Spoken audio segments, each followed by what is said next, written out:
consiglieri legati questa è la situazione, legati, perché l'ho vissuta in consiglio, quindi legati a consiglieri regionali. Quella è una situazione non ribaltabile, è una situazione di ingovernabilità, dove si confrontavano due centrodestra profondamente diversi. Con uno mi piaceva molto confrontarmi, con l'altro avevamo idee di città completamente davanti diverse. A tutti quanti, tu sai cosa ho detto, l'intervento che ho fatto, come ho gridato, come non ho condiviso questa situazione. Però è un fatto politico la mia importante, posizione la sapete tutti quanti e l'ho detta chiaramente, però voglio capire una cosa. Adesso io parlo da conduttore di chi ha fatto battaglie, chi di chi gli ha dato spazio. Ma noi non dobbiamo esprimere giudizi, dobbiamo esprimere il problema politico. Il problema politico resta. Ho dato un giudizio politico, io ho dato un giudizio politico. Le chiarirà lui ed è giusto, non ne voglio neanche parlare. Però la domanda che mi pongo io da conduttore televisivo, da cittadino, da chi voleva essere governato anche in parte da uno che l'ha votato al 70% questa città. Un problema di un signore solo. Non è un problema, non sappiamo se io ho visto il problema di due centrodestra profondamente diversi che si sono massacrati in Consiglio Comunale. Tu dici che non è un problema di un singolo? No, io credo che c'era un problema politico. Un problema politico dinanzi al quale dico i cittadini non devono dimenticare perché quindi vuoi dire che lui continua ancora a mettere in difficoltà la sua coalizione? Io non lo so se mette in difficoltà, ma c'è un problema politico. C'è un problema politico di due centrodestra diversi. Sì, ho capito cosa vuoi dire. Che poi, e che io credo anche che possa esistere un minimo di grande punto interrogativo.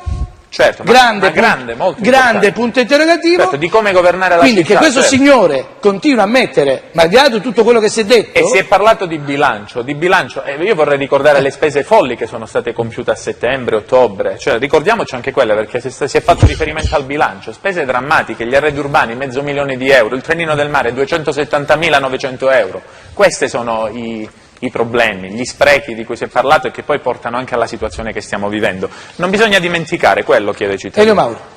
Allora, intanto tengo a fare una premessa, che a Catanzaro non c'è nessuno che può fare scuola d'amministrazione a Michele Traversa, perché è più amministratore che politico. Per quanto riguarda la decisione di Michele, credo che se non ci fosse stato il problema di incompatibilità, Michele non avrebbe abbandonato mai la sua città, che ha voluto fortemente.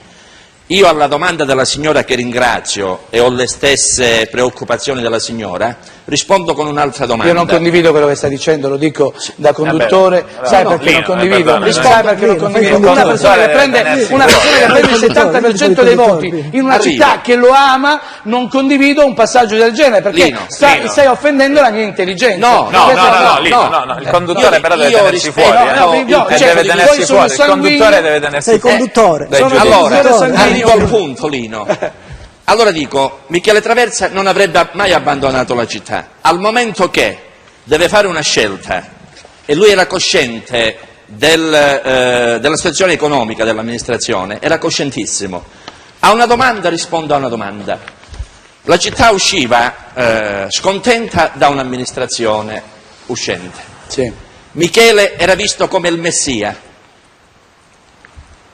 Non poteva più nessuno ostacolarlo come lo aveva ostacolato in precedenza quando si candidò Mario Tassone. Guarda caso, Michele Traversa vince col 60%, la sua coalizione piglia l'80%.